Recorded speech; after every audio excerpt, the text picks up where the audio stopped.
Ya, jadi pokok pembahasan sesuai dengan RPS ya. Yang pertama adalah perlakuan umum atas pajak luar negeri. Kemudian yang kedua adalah tujuan pemberian kredit pajak luar negeri. Kemudian persyaratan dan karakteristik. Kemudian pengurangan atau pengembalian pajak. Dan yang terakhir, aspek perjanjian perpajakan. Ya, yang pertama perlakuan umum atas penghasilan luar negeri. Ya, seperti yang kita bahas baik dalam perpajakan 1 ya, bahwa sesuai pasal 4 ayat 1 ya, ketentuan perpajakan kita itu menganut worldwide income. Jadi prinsip yang memajaki penghasilan dari mana saja, baik di dalam negeri maupun dari luar negeri. Ya, dengan prinsip ini maka wajib pajak dalam negeri dikenakan pajak atas penghasilannya di Indonesia maupun penghasilannya di luar Indonesia. Jadi secara teknis, perhitungan penghasilan kena pajak untuk wajib pajak dalam negeri adalah total penghasilan kena pajak ya. Jadi total penghasilan yang dikenakan pajak adalah penghasilan kena pajak dalam negeri dan penghasilan kena pajak luar negeri.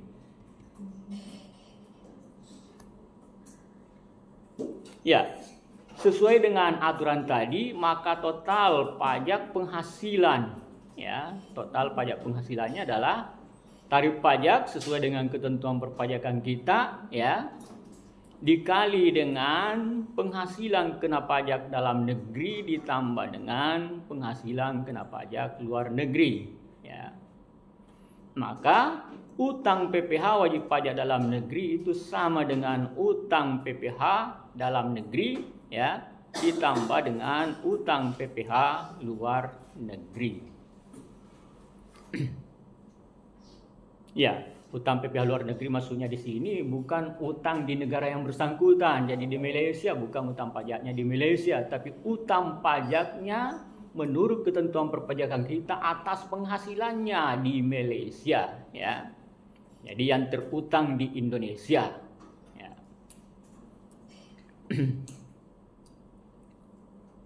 Ya, dengan pemajakan seperti itu maka penghasilan wajib pajak dalam negeri akan dikenakan pajak berganda. Jadi terjadi pajak berganda, dipajaki di negaranya atas ya, karena ia wajib pajak dalam negeri ya.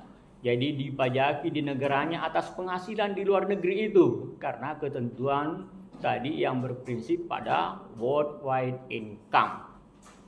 Kemudian dipajaki di negara sumber jika negara sumber tersebut menganut objektif connecting factor ya.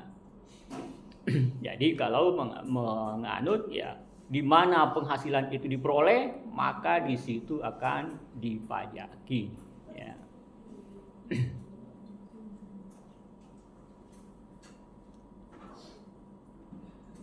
Ya, jadi dia akan dipajaki secara berganda ya.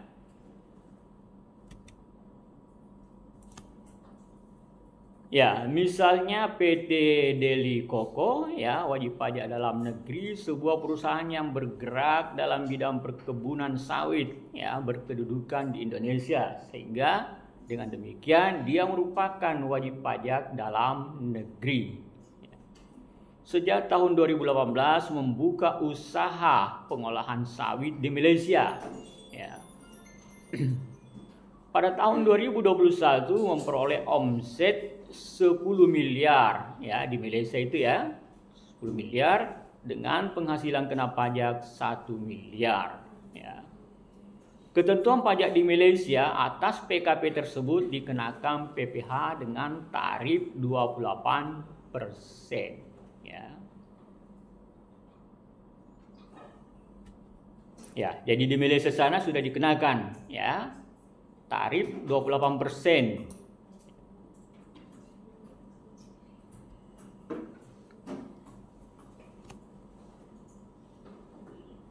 Ya, jika tidak dilakukan penghindaran pajak berganda sesuai ketentuan perpajakan di Indonesia, PT Deli Koko yang merupakan wajib pajak dalam negeri itu diwajibkan menggabungkan penghasilan di dalam negeri dan penghasilan di luar negeri. Ya. Jika total omset 52 miliar, ya, apa kaitannya kalau 52 miliar di atas 50 miliar? Ya, ini untuk menyederhanakan soal supaya tidak lagi ada pengenaan tarif yang 11%, ya. Kalau saya katakan 40 miliar kan saya mempersulit lagi di sini mencari ini, ya. Padahal bukan itu sasaran kita, ya. Bukan itu sasaran kita. Jadi total omset 52 miliar. Dengan demikian maka hanya dikenakan satu tarif, yaitu tarif 22%, ya. PKP dalam negeri, ya, jadi omsetnya 52 miliar, penghasilan kena pajak sesuai dengan ketentuan perpajakan adalah 9 miliar, ya. Tentu saja tadi PKP di Malaysia adalah 1 miliar, maka total PKP adalah 1 miliar ditambah dengan 9 miliar itu 10 miliar, ya. Pajak yang terutang itu adalah 22% kali 10 miliar, yaitu 2 miliar 200 juta, ya. Jadi tanpa penghindaran pajak berganda atas penghasilan dari Malaysia tersebut, PT Deli Koko dikenakan pajak baik atas di Malaysia tadi yang 28% maupun di Indonesia, ya, dengan perhitungan 22%. Jadi dikenakan pajak, ya, di negara domisili sesuai dengan pasal 4 ayat 1 ketentuan perpajakan kita, ya. Kemudian dikenakan pajak menurut ketentuan perpajakan di Malaysia. Misalnya tadi diasumsikan pajaknya adalah 28%. Ya. Jadi 2 kali dikenakan pajak atas penghasilan yang sama, ya, dengan wajib pajak yang sama pada tahun yang sama. Itulah yang dimaksud dengan pajak berganda. Nah, jadi salah satu tujuan dari penghindaran pajak berganda itu adalah untuk mencegah kelesuan perdagangan internasional, ya. Terjadi kelesuan karena dipajaki 2 kali. Ini tanpa penghindaran pajak berganda, ya, yaitu pajak berganda secara yuridis. Ya, itu tadi menggambarkan mengenai kalau tanpa penghindaran pajak berganda, maka tentu saja akan terjadi pajak berganda secara yuridis, ya. Salah satu peraturan perpajakan kita yang termuat dalam pasal 24 untuk menghindari pajak berganda itu dengan menerapkan kredit pajak.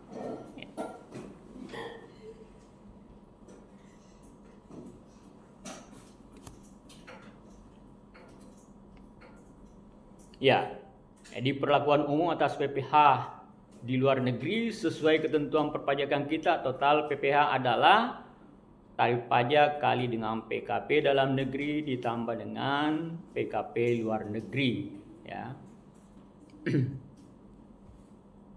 Oh, sudah tadi ini, ya. Ya, jadi secara teknis utang PPh wajib pajak dalam negeri sama dengan utang PPh dalam negeri ditambah dengan utang PPh luar negeri. Ya, semuanya ini adalah terkait dengan ketentuan perpajakan kita, ya, bukan utangnya di Malaysia, ya, utangnya dari negara kita, karena ketentuan perpajakan kita sesuai dengan pasal 4 ayat 1 itu dipajaki atas penghasilannya di luar negeri. Jadi dipajaki di negaranya karena ia wajib pajak dalam negeri dan dipajaki di negara sumber karena negara tersebut menganut objektif connecting factor.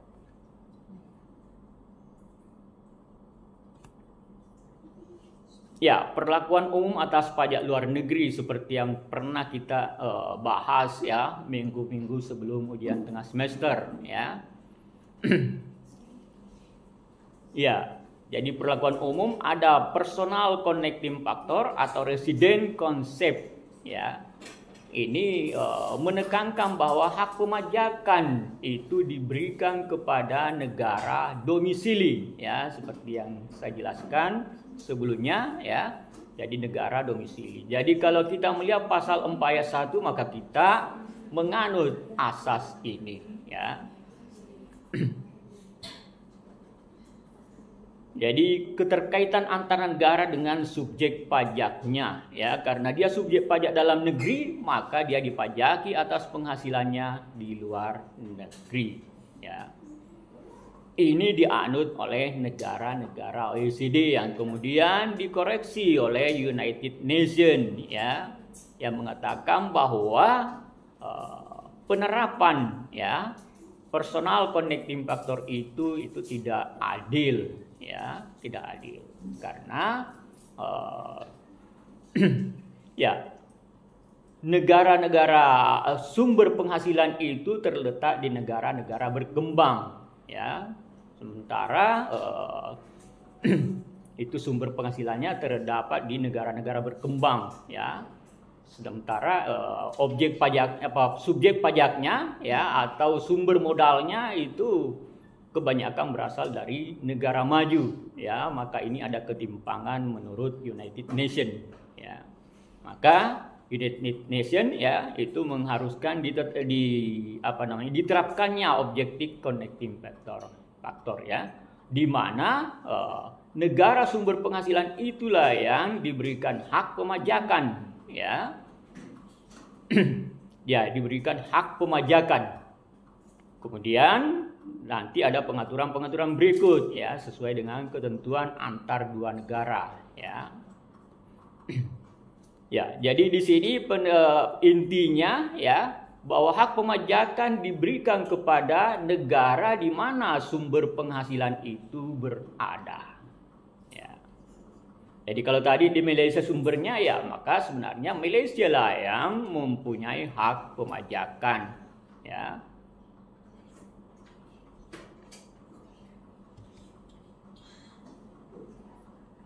Ya, ini kita bahas mengenai metode penghindaran pajak berganda.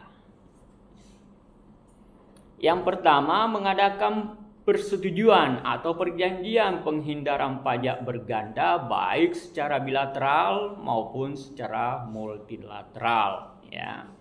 Jadi bisa bilateral seperti kita dengan Singapura baru saja meratifikasi perjanjian pajak berganda yang diperbarui.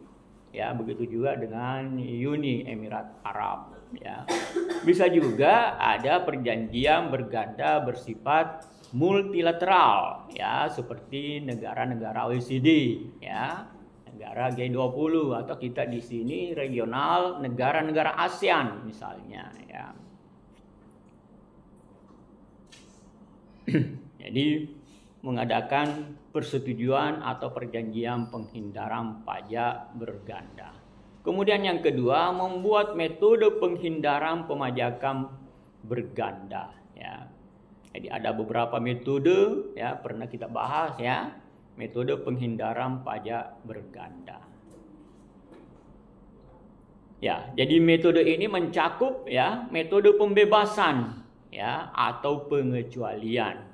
Artinya salah satu pihak membebaskan pajaknya, apakah negara sumber membebaskan ataukah negara domisili ya.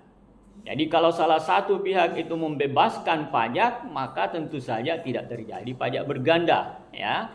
Artinya kalau hak pemajakan diberikan sepenuhnya kepada negara domisili ya dan tidak untuk negara sumber, maka tentu saja tidak terjadi pajak berganda ya. Atau sebaliknya ya.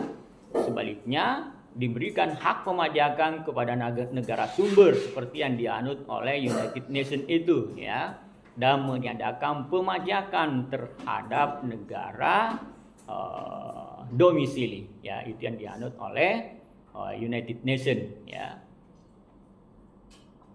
Kemudian ada metode kredit pajak. Ini yang kita anut, ya. Ini yang kita anut. Ya, secara umum kita menganut metode kredit pajak. Artinya dipajaki terlebih dahulu baik atas penghasilan di Indonesia maupun atas penghasilan di luar Indonesia. Tetapi nanti akan diperhitungkan bahwa pajak yang dibayar atau terutang di luar negeri, ya, itu akan menjadi pengurang pajak di Indonesia, ya.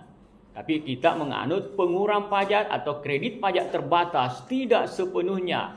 Tidak semua pajak yang dibayar di luar negeri itu bisa dikreditkan, ya. Jadi itu kita menggunakan metode kredit pajak yang terbatas. Kemudian ada metode lainnya.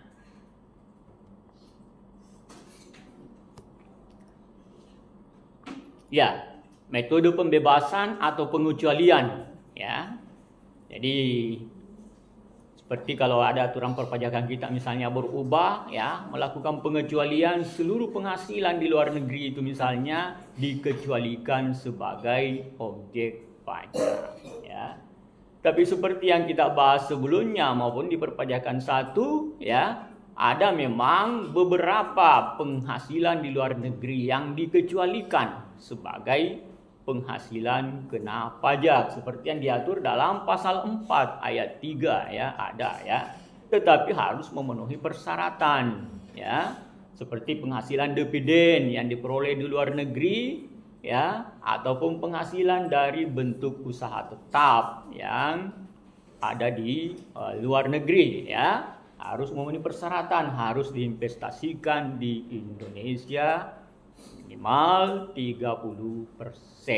Kalau tidak memenuhi itu maka tidak dikecualikan, ya. Jadi ketentuan umum perpajakan kita tidak mengecualikan, ya, sebagai objek pajak atas penghasilan di luar negeri kecuali ditentukan lain dalam peraturan yang lain, ya, seperti yang diatur dalam pasal 4 ayat 3, ya. Ya, tentu saja seperti yang ditanyakan di soal kemarin itu, kalau sudah dikecualikan, ya, sebagai objek pajak di luar negeri, maka tentu saja tidak bisa lagi dilakukan pengkreditan, ya, tidak bisa dikreditkan.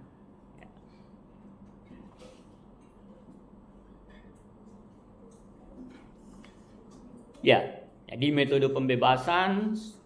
Kemudian jika menganut objektif connecting factor, maka negara domisili, ya, dibebaskan dari pemajakan, ya. Jadi hanya negara sumber, ya, yang diberikan hak pemajakan, ya. Jadi jika menganut objektif connecting factor, maka negara domisili dibebaskan dari hak pemajakan dan memberikan sepenuhnya hak pemajakan kepada negara sumber, ya. Sebaliknya dengan personal connecting factor atau resident, ya, konsep, ya, itu memberikan hak pemajakan kepada negara domisili dan membebaskan pemajakan terhadap negara sumber, ya. Jadi salah satu yang diberikan hak, ya. Ya, itu ini penghindaran pajak berganda.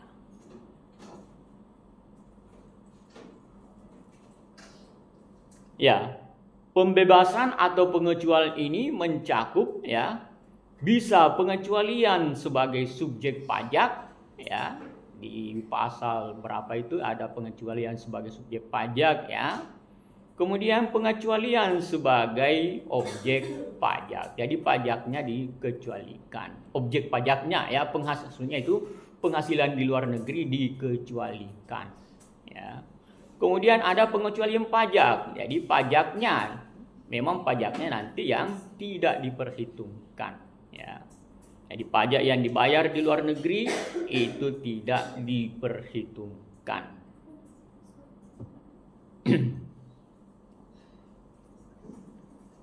Ya, artinya menjadi pengurang semuanya ya. Pengecualian objek pajak, pengecualian pajak. Ya, ini pengecualian sebagai subjek pajak ya. Ya, berarti dengan tidak menganggap sebagai subjek pajak ya. Contoh pengecualian sebagai subjek pajak itu adalah kantor perwakilan negara asing ya. Kemudian pejabat perwakilan negara asing, organisasi internasional ya, organisasi jadi staf dari organisasi internasional itu pengecualian sebagai subjek. Ya, kalau kita di Indonesia ada persyaratannya untuk pengecualian sebagai subjek pajak, yaitu bukan WNI, berlaku asas timbal balik. Di sana juga kita tidak dipajaki, ya.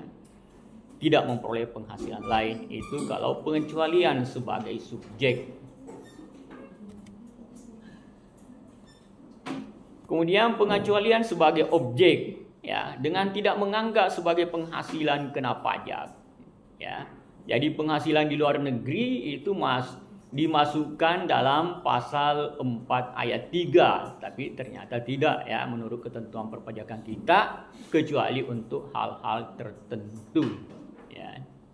Jadi kita tidak menganut ya pengecualian sebagai objek ya.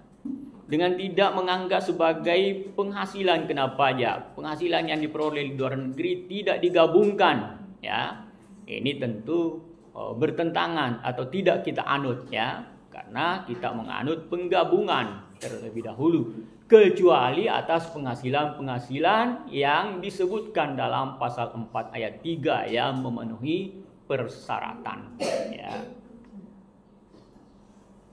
Jadi Indonesia tidak menganut ini kecuali ada pengaturan khusus ya terkait pengecualian sebagai objek pajak yang diatur dalam pasal 4 ayat 3 yang kita sudah bahas.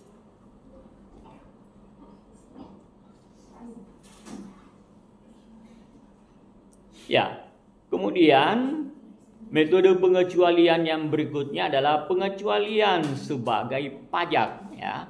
Jadi pada dasarnya ya tidak mengenakan pajak atas penghasilan luar negeri ya. Jadi juga tidak mengenakan pajak atas penghasilan luar negeri.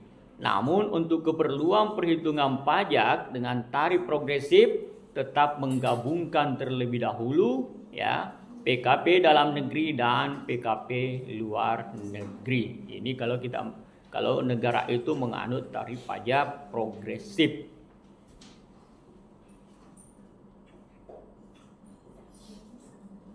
Ya, pengecualian sebagai pajak bukan objek pajaknya yang dikecualikan. Jadi digabung terlebih dahulu, ya.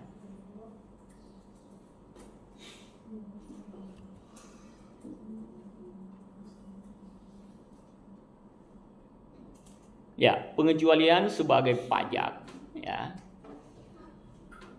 Misal ya, negara ABC, karena ini berlaku umum ya. Bukan cuma yang berlaku di Indonesia ya yang kita bahas, tetapi yang bisa berlaku kemungkinan kalau ketentuan perpajakan kita berubah ya.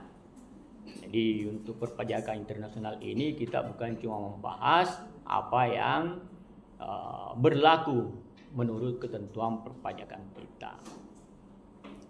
Misalnya negara ABC menerapkan tarif pajak ya, penghasilan sampai dengan 4 miliar itu 20% ya. Kemudian penghasilan di atas 4 miliar itu 25%. Kemudian ada wajib pajaknya ada wajib pajak Tiger Limited ya, memperoleh penghasilan dalam negeri 3 miliar ya. Kemudian luar negeri 2 miliar ya. Di luar negeri telah dibayar atau terutang 25% ya, atau 500 juta ya.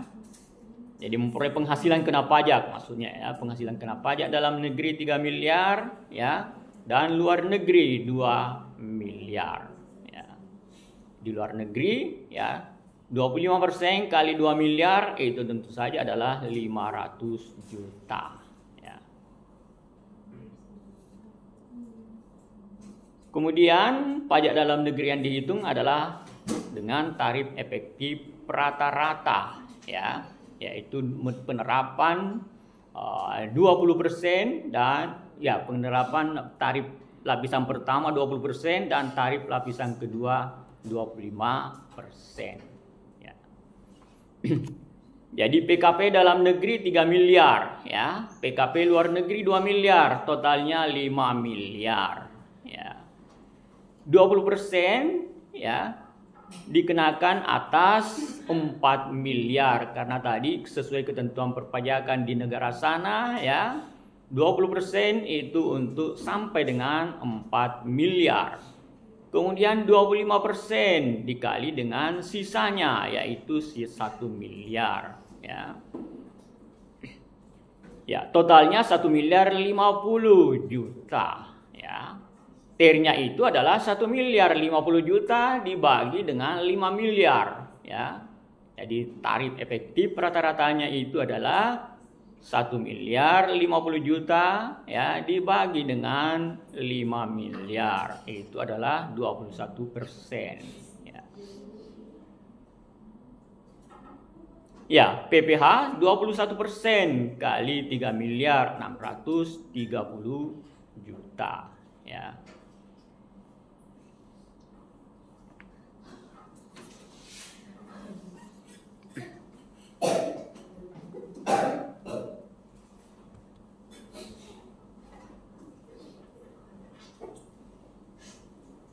Ya, 21% kali 3 miliar itu untuk PKP dalam negeri 630 juta ya.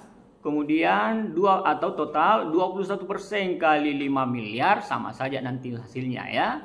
Kalau langsung 21 miliar kali 21% kali 5 miliar itu adalah 1 miliar 50 tetapi dikurangi dengan yang di luar negeri ya. 21% kali PKP luar negeri 420 ya. 1 miliar 50 kurangi dengan 420 sama dengan 630. Ya, ini metode pembebasan tetapi terlebih dahulu menggabungkan ya. Bisa dipahami perhitungan ini? Ya. Jadi kalau tarifnya itu progresif, maka kita harus menetapkan TER-nya, ya, tarif efektif rata-rata. Ya.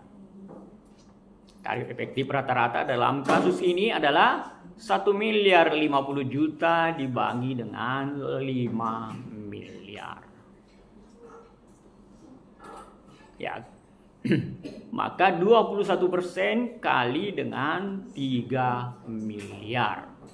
Ya, itu karena pajak di luar negeri itu dibebaskan ya, dikecualikan ya, pengecualian sebagai pajak ya. Jadi 21% dikenakan hanya atas 3 miliar, sementara atas 2 miliar itu tidak dikenakan. Boleh juga dengan cara menghitung totalnya terlebih dahulu, yaitu 1 miliar 50 juta hasil perkalian dari 21% kali 5 miliar. Tapi karena ini pembebasan ya, artinya pengecualian sebagai pajak atas pajak yang terhitung di luar negeri ya. Bukan atas pajak yang dibayar di luar negeri ya. Kalau yang atas pajak yang dibayar di luar negeri itu adalah metode pengkreditan. Ini bedanya metode pengkreditan dengan pembebasan. Ya, ini bedanya metode pengkreditan dengan pembebasan. Bisa dipahami? Sudah tahu yang pengkreditan dulu ya? Ya. Jadi tidak melihat berapa pajak yang dibayar atau terutang di negara sana ya, di luar negeri. Tapi semuanya dipandang dari sisi peraturan perpajakan kita. Ya. Jadi yang dibebaskan sekali lagi pajaknya, bukan objek pajaknya. Ya. Kalau pembebasan objek pajak, ya, maka 2 miliar ini memang langsung tidak dikenakan pajak. Ya. Langsung diterapkan dengan tarif tadi. Ya. Ya.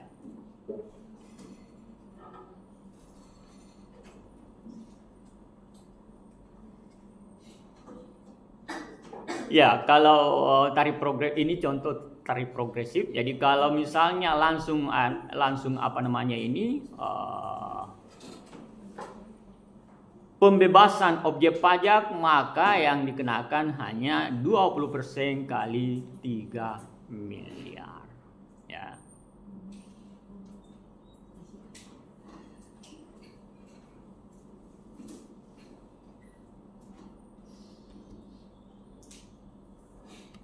Kemudian kita beralih ke metode kredit pajak.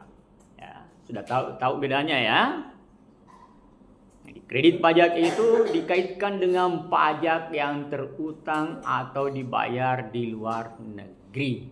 Ya, tapi tadi itu tidak melihat berapa pajak yang terutang atau dibayar di luar negeri. Semuanya dilihat dari ketentuan perpajakan kita. Sekarang metode kredit pajak, ya. Jadi yang tadi ini tentu bukan yang berlaku di Indonesia, ya, tetapi dapat berlaku kalau peraturan perpajakan kita itu berubah, ya. Kita harus mengetahui aturan perpajak ketentuan perpajakan baik yang berlaku ataupun kemungkinan yang berlakunya tidak berlaku sekarang ini. Sekarang metode kredit pajak, ya, metode kredit pajak.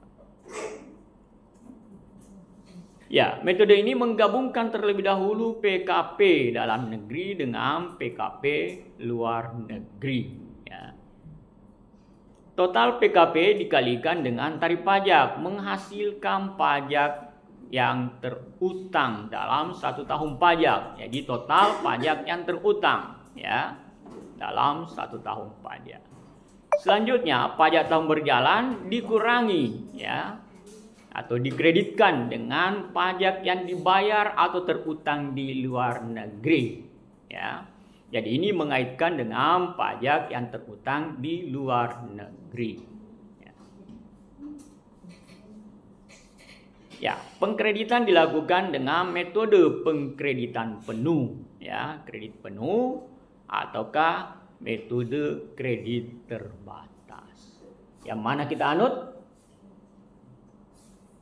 Yang mana di sini yang kita anut di antara yang dua? Metode kredit penuh atau kredit terbatas? Terbatas, ya. Ya, terbatas artinya tidak semua yang dibayar di luar negeri, ya, tidak semua pajak yang terutang atau dibayar di luar negeri itu dapat dikreditkan. Kalau melampaui perhitungan perpajakan kita, maka hanya sebesar maksimum perhitungan pajak kita.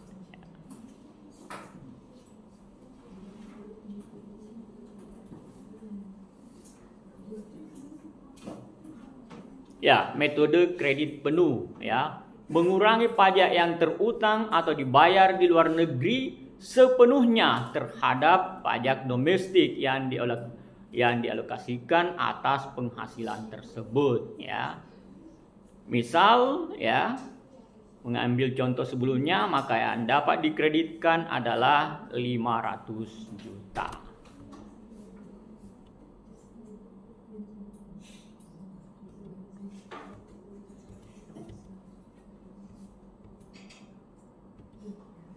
Ya, ada tadi ya, 500 juta itu ya.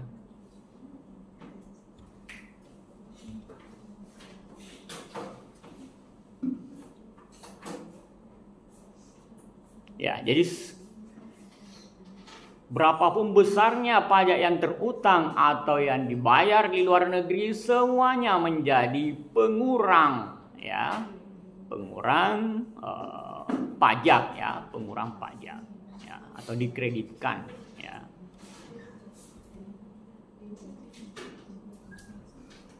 Ya, kemudian kita lihat metode kredit terbatas ya yang kita gunakan ya, Jadi mengadopsi contoh sebelumnya ya, jadi di sini metode kredit terbatas, pajak yang sebenarnya terutang di luar negeri, ya, pajak dengan perhitungan. Jadi kita menerapkan mana yang terendah ya antara pajak yang sebenarnya terutang di luar negeri dengan pajak yang dihitung menurut ketentuan perpajakan kita ya. Jadi kalau yang sebenarnya di luar negeri kita bayar misalnya 1 miliar ya, sementara menurut ketentuan perpajakan kita adalah seharusnya hanya 800 juta, maka yang kita ambil adalah 800 juta ya.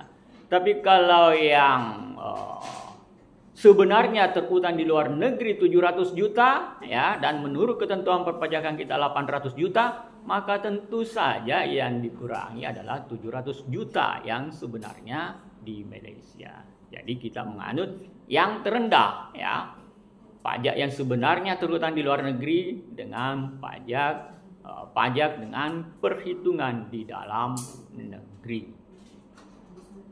Jadi kita mengambil contoh sebelumnya ya. Kredit pajaknya adalah pajak yang sebenarnya terutang di Malaysia adalah 25% kali 2 miliar 500 juta. Kalau menggunakan metode kredit penuh, maka 500 juta ini ya menjadi pengurang pajak. Kemudian pajak yang didasarkan atas perhitungan dalam negeri 21% kali dengan 2 miliar ya. Ya, bukan ketentuan perpajakan kita ini karena tadi itu TER ya, menggunakan tarif efektif. Tapi kita ambil contoh seperti ini ya. 21% kali 2 miliar ya, maka 420 juta ya. Maka yang dikreditkan adalah hanya 420 juta kalau menggunakan kredit ya, metode kredit terbatas. Sedangkan kalau metode kredit penuh, maka yang menjadi kredit pajak adalah 500 juta.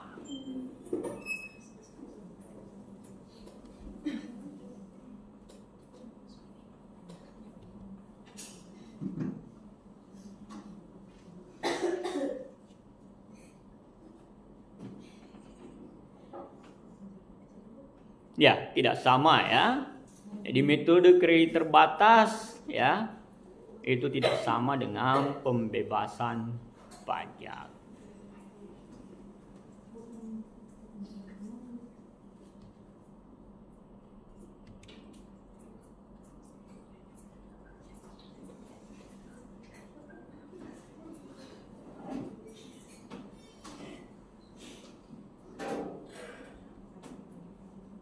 Ya, kemudian metode lainnya ya.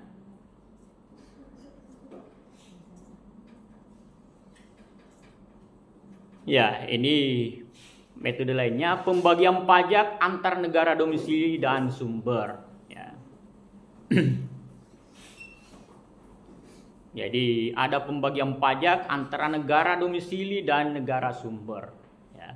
Ini tentu diperoleh melalui perjanjian penghindaran pajak berganda ya.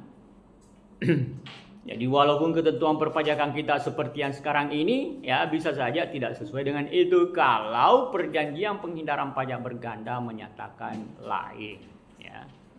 Jadi ada pembagian pajak ya antara negara domisili dan negara sumber. Kemudian pembagian hak pemajakan ya dengan penentuan tarif pajak maksimum atas penghasilan yang diperoleh wajib pajak luar negeri yang dapat dipungut oleh negara sumber ya. Jadi walaupun di Singapura misalnya menerapkan tarif 20% ya, itu kita bisa melakukan perjanjian penghindaran pajak berganda dengan Singapura dengan meminta menurunkan tarif pajaknya ya.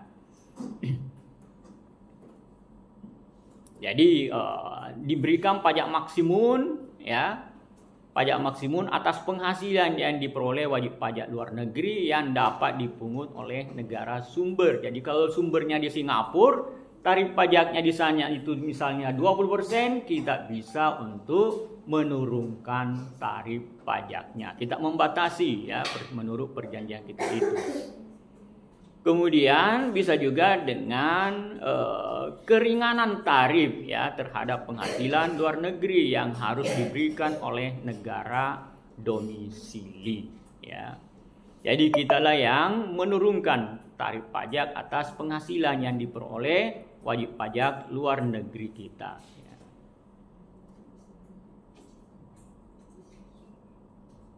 Kemudian metode pengurangan pajak, ya, dengan suatu jumlah tertentu dari penghasilan luar negeri. Ya, jadi hampir sama dengan keringanan tarif, tapi di sini memang bukan dalam bentuk keringanan tarif tetapi pengurangan pajak, ya.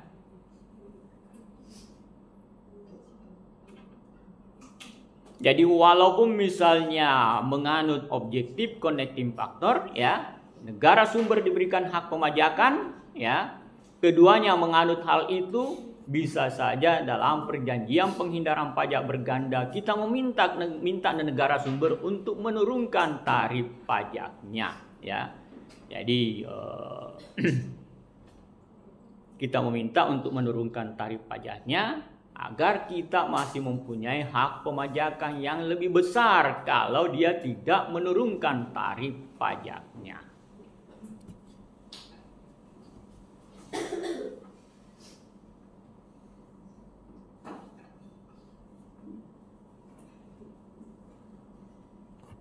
Ya, identifikasi kredit pajak lainnya, ya, terkait dengan anak perusahaan, ya. Ya, terkait dengan anak perusahaan, ya, kredit pajak dibedakan atas dua, yaitu kredit pajak langsung, ya, yang merupakan kredit pajak yang dapat diberikan atas pendapatan dividen dari anak perusahaan di luar negeri, dan kredit pajak tidak langsung. Ya, ini merupakan kredit pajak yang dapat diberikan atas pajak penghasilan anak perusahaan yang dibayar atau terutang di luar negeri.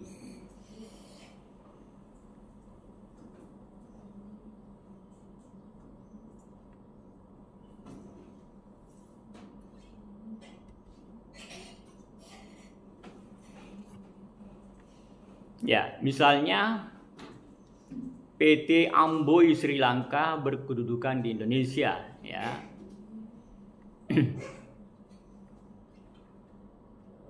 Merupakan pemegang saham tunggal PT Zain Incorporation di negara Salomon, ya.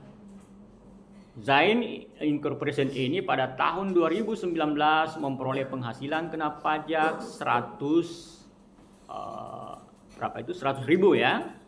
100.000 US dollar. Ya, pajak penghasilan yang berlaku di negara tadi itu, ya, di negara anak perusahaan itu adalah 30% dan 30%, ya, dan pajak dividen adalah 28%. Ya, penghasilan kena pajak Zain Incorporation ini, ya, perusahaan anak di negara tadi, ya, itu adalah 100.000. Pajak penghasilan 30% berarti 30.000,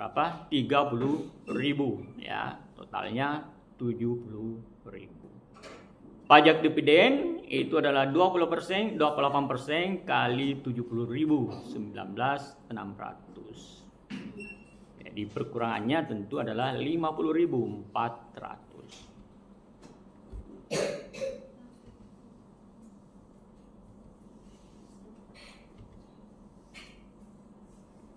Ya, kemudian kita masuk ke perpajakan Indonesia. Kredit pajak PPh pasal 24, ya. Ini yang sesuai dengan ketentuan perpajakan kita, ya. Ya, sesuai dengan pasal 24, Indonesia menganut metode kredit pajak terbatas. Ya, jadi kita menganut kredit pajak terbatas, artinya tidak semua pajak yang dibayar atau terutang di luar negeri itu dapat dikreditkan. Ya, tapi kita menganut mana yang terendah, ya, antara pajak menurut ketentuan perpajakan kita dengan pajak yang dibayar atau terutang di luar negeri.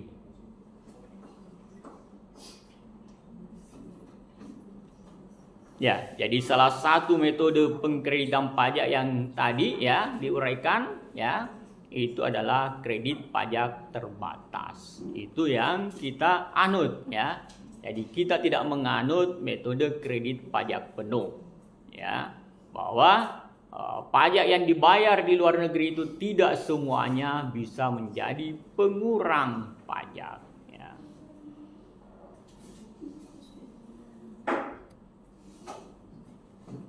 Ya, seperti pada saat kita membahas PPh pasal 24 ya di perpajakan 1, kemudian pembahasan sebelumnya ya, pada saat kita membahas mengenai pajak yang terutang di luar negeri ya, pajak yang dibayar di luar negeri, penghasilan dari wajib pajak dalam negeri di luar negeri ya, bahwa kewajiban kita itu ya menggabungkan PKP luar negeri dengan PKP dalam negeri untuk menghitung total PPh. Ini diatur dalam pasal 4 ayat 1. Kemudian dalam pasal 24 itu menyangkut adanya hak ya, hak wajib pajak untuk mengkreditkan. Hak yang diberikan oleh ketentuan perpajakan kita untuk mengkreditkan pajak yang dibayar atau terutang di luar negeri.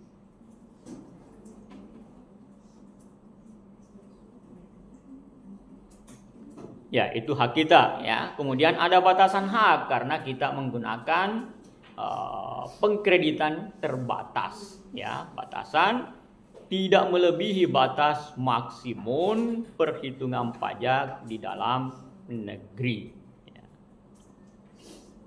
Kemudian bagaimana mekanisme ya, mekanismenya ya. Mekanisme baik saat penggabungan maupun saat pengkreditannya ya. Saat penggabungan ada saat diperolehnya penghasilan dan ada saat diterimanya penghasilan. Ingat ada di soal juga itu ya. Saat diperolehnya penghasilan itu atas penghasilan apa saja? Saat diperolehnya penghasilan itu atas penghasilan apa saja yang menggunakan saat diperolehnya. Ada saat diterimanya penghasilan. Kapan digunakan saat diperolehnya? Saya kira ada di soal kemarin ya. Karena kita sudah bahas, ini review saja ya. Ulang. Kapan digunakan saat diperolehnya penghasilan? Jadi apa yang Anda jawab kemarin? Ya.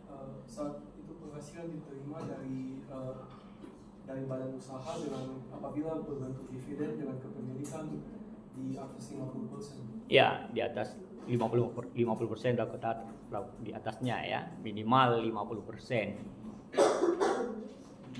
Nah, itu kalau dia mempunyai anak perusahaan di luar negeri ya.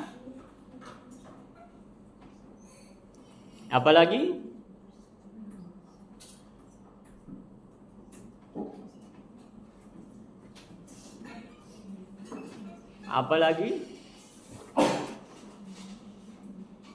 Jadi apa yang Anda jawab kemarin itu ya? Padahal ada di videonya itu ya, karena ada di PowerPoint juga yang saya kirim ya.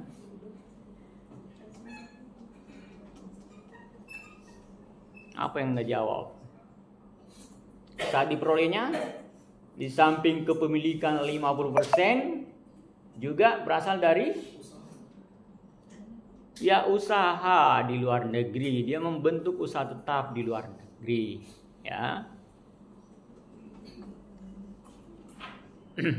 Kemudian saat diterimanya penghasilan itu tentu saja berasal dari non usaha ya, dan penghasilan dari dividen yang kepemilikannya tidak melampaui 50%, maka saat diterimanya penghasilan.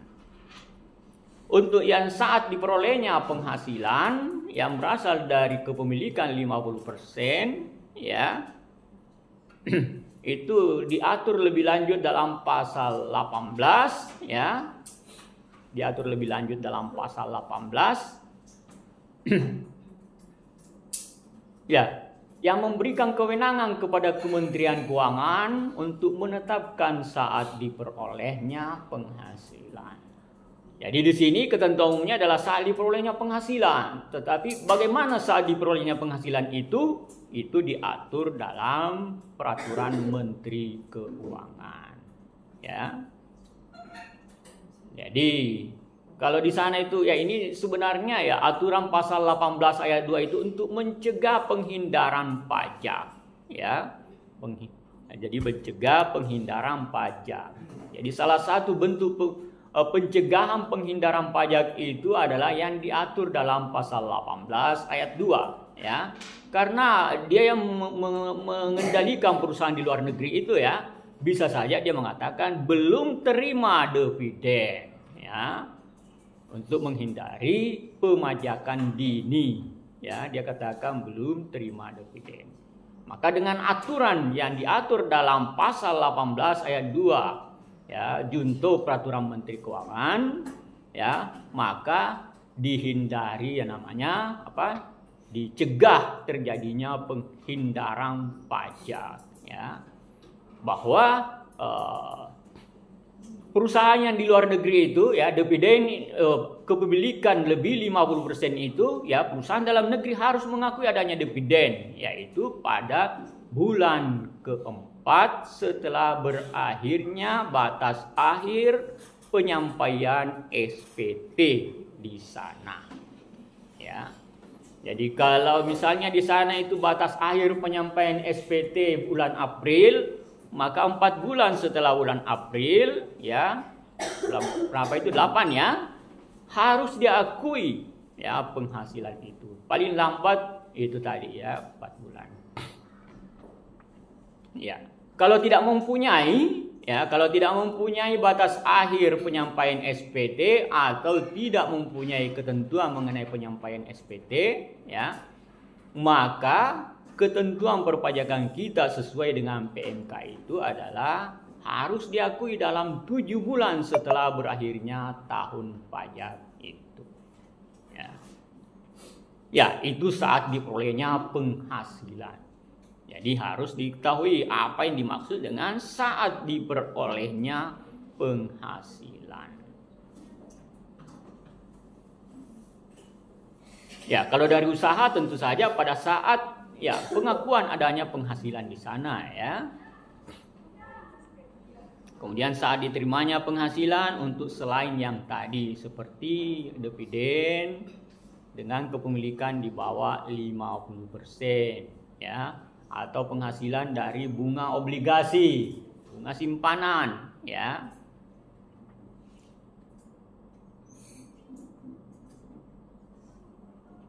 Ya, kapan dikreditkan? Ya, pada saat harus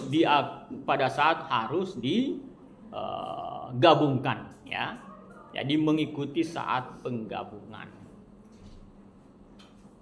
Ya, itu ketentuan yang diatur dalam pasal 24 ketentuan perpajakan kita, Undang-Undang Pajak Penghasilan.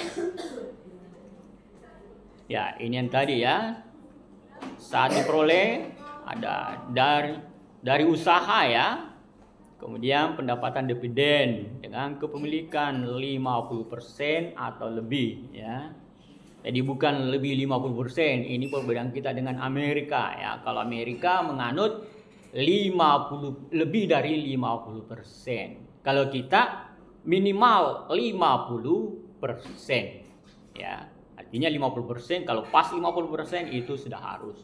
Kalau di Amerika maka lebih dari 50%.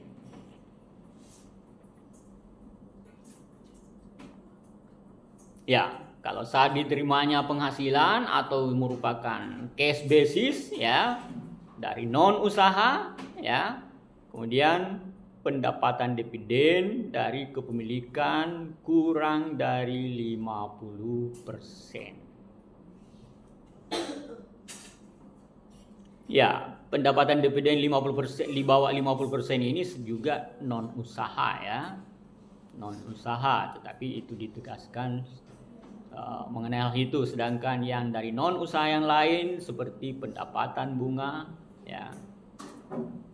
Kemudian mungkin penghasilan sewa di luar negeri dengan catatan dia bukan usaha pokoknya dalam mempersewakan ya.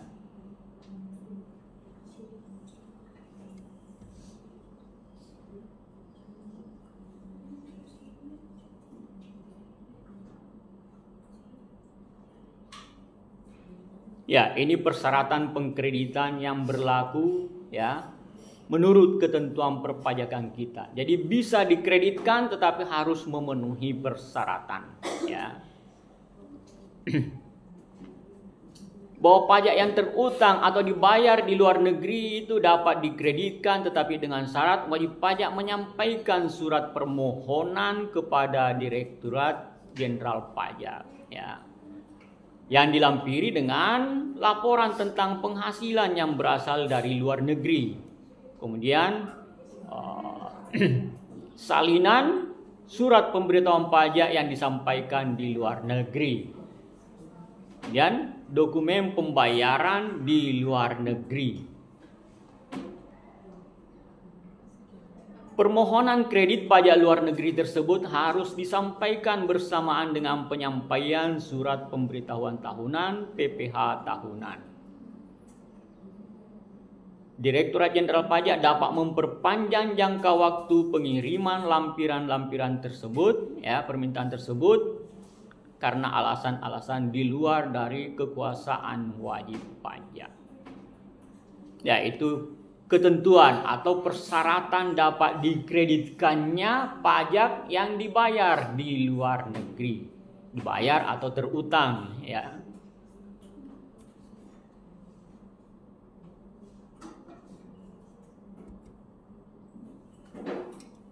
Ya, ini perhitungan kita sudah belajar baik di PPh pasal 20 di perpajakan 1, perpajakan 2 ya. Ini kita sudah bahas ya. Tapi karena terkait dengan di sini ada pembahasan mengenai topik kredit pajak, maka kita harus bahas ulang ya.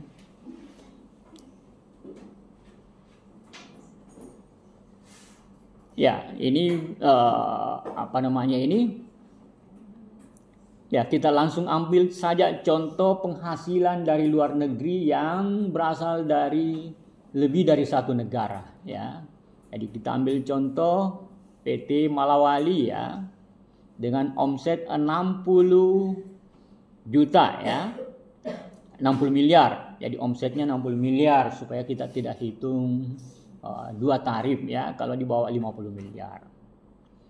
Penghasilan kena pajak 15 miliar. Ya. Kemudian PKP yang berasal dari Singapura itu 5 miliar dan Hong Kong 3 miliar. Di Singapura terutang ya sebesar 20% ya, atau 1 miliar. Sedangkan di Hong Kong terutang 30% kali 3 miliar ya, berarti 900 juta. Ya. Berapa PPh pasal 24 yang dapat dikreditkan? Ya, perhitungan PPh non final dalam 1 tahun pajak ya. Ya, ini masih menggunakan tarif lama ya. Harusnya di sini 22%. Ya, anggap saja diperoleh di tahun berlakunya tarif pajak 25%. Ya, perhitungan pajak kita adalah 25% kali total PKP 15 miliar, yaitu 3 miliar 750 juta. Kemudian batas maksimum yang dapat dikreditkan masing-masing negara adalah rasio dari PKP luar negeri di negara tersebut dengan total PKP, ya, dikali dengan perhitungan pajak total, ya. Jadi rasionya adalah 5 miliar ya untuk Singapura, ya. 5 miliar per 15 miliar, ya, dikali dengan total PKP menurut perhitungan pajak kita 3 miliar 750 juta, maka diperoleh angka 1 miliar 250 juta. Itu untuk Singapura, ya.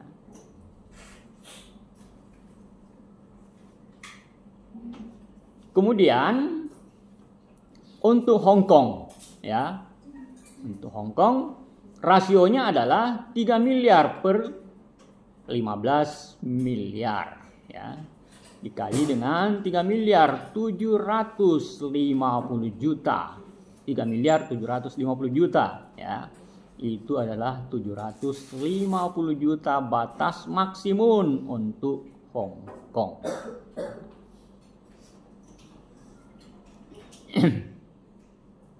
Ya, kita lihat berapa yang bisa dikreditkan baik untuk Hong Kong maupun untuk Singapura. Ya, di sini kita lihat, ya, negara asal Singapura, ya, PPh yang terutang atau terbayar adalah 1 miliar, batas maksimum 1 miliar 250 juta. Yang dapat dikreditkan tentu saja hanya yang terutang di sana karena lebih kecil dari batas maksimum, ya. Jadi semua yang dibayar atau terutang di Singapura itu bisa dikreditkan karena lebih kecil dari batas maksimum. Lain halnya dengan Hong Kong, ya. Yang terutang 900 juta tetapi batas maksimumnya 750 juta. Maka yang dapat dikreditkan adalah 750 juta. Ya. Itu yang pernah kita bahas baik di perpajakan 1 ketika kita membahas pasal 24, kemudian pada saat belajar perpajakan 2 juga kita bahas lagi. Kemudian akuntansi perpajakan itu juga kita bahas.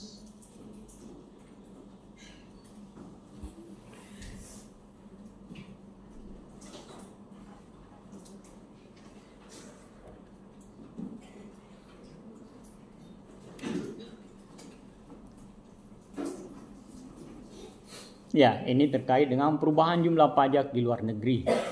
Jika terjadi perubahan pajak di luar negeri yang telah dikreditkan, wajib pajak harus melakukan pembetulan surat pemberitahuan, ya. Jadi kalau terjadi perubahan di luar negeri harus dilakukan pembetulan SPT. Ya, dengan melampirkan dokumen yang berkenaan dengan perubahan tersebut. Dalam hal pembetulan, ya, sebagaimana yang disebutkan tadi, ya, menyebabkan pajak penghasilan kurang bayar, maka atas kekurangan tersebut tidak dikenakan bunga, ya, karena bukan kesalahannya, ya. Jadi kalau karena kurang bayar, ya, maka tidak dikenakan bunga. Kemudian dalam hal pembetulan sebagaimana tadi yang disebutkan tadi menyebabkan pajak penghasilan lebih bayar, maka atas lebih bayar tersebut dapat dikembalikan kepada wajib pajak setelah perhitungan dengan pajak diperhitungkan dengan utang pajak yang lain, ya.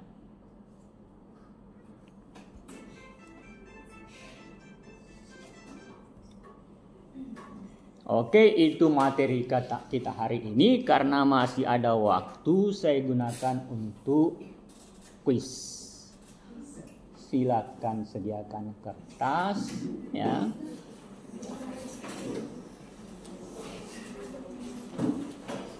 Dan di store, ya, ke ini, ya. Cukup satu soal.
Sudah siap?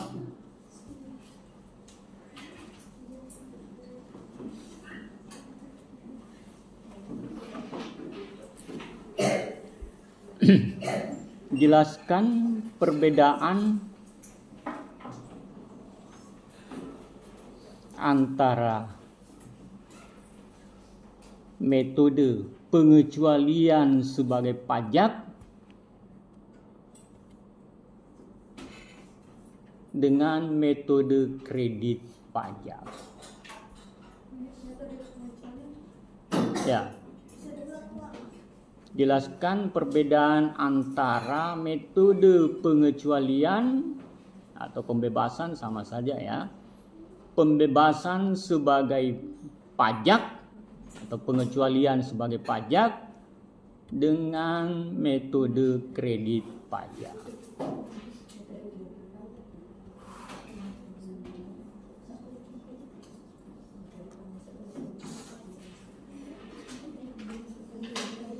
Ya, penjelasan Anda bisa dilengkapi dengan contoh perhitungan.